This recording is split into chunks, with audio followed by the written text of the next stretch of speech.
Hello, everyone. Today I want to talk about the feminist movement and why it's been such a big deal in the fight for gender equality. When people hear feminism, sometimes they picture protests or women just fighting for rights. But really, at its core, feminism is about making sure people aren't limited by their gender.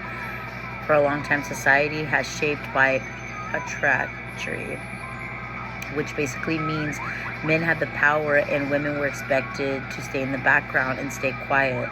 The feminist movement stepped up to challenge that, and honestly, it's changed so much about the world we live in today. So let's go back in time a little bit. Feminism happened in what people call waves.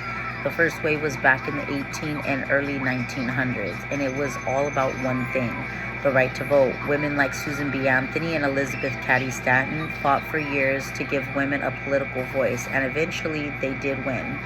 That set the stage for everything that came after.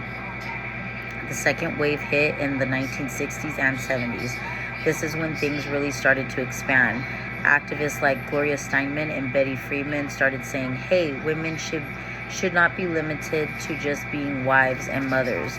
They pushed for equal opportunities in education, the workplace, and reproductive rights. This is where the idea of gender role socialization came from. Basically, how society teaches boys and girls different roles from the start, like girls should be sweet and quiet while boys should be tough and obnoxious. Feminists called this out, saying those rules weren't fair and held women back.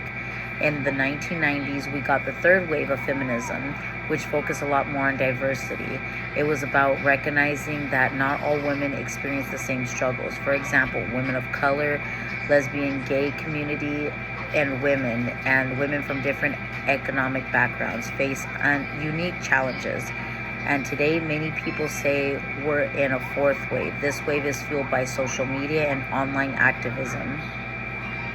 Things like the Me Too movement, which brought global attention to harassment and sexual violence.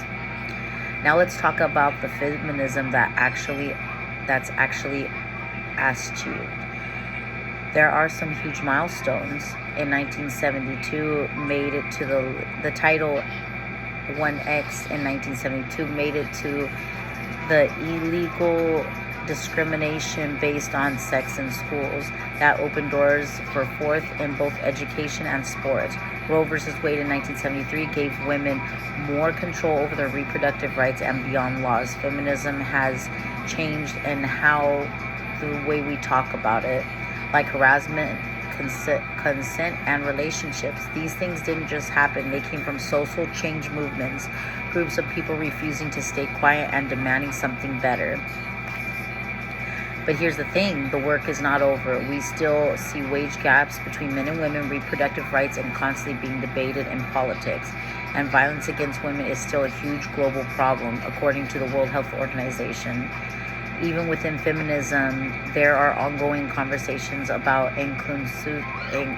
constant making sure every woman matters, no matter what her background or how she is represented. To me, that doesn't mean feminism is failing. It just means it's still growing, still adapting, and we are still fighting. So why does feminism still matter? Because it's not only about women. It's about fairness. It's breaking down systems and hold people back and creating a world where gender doesn't decide your opportunities. Feminism has shown us powerful collective action can be done.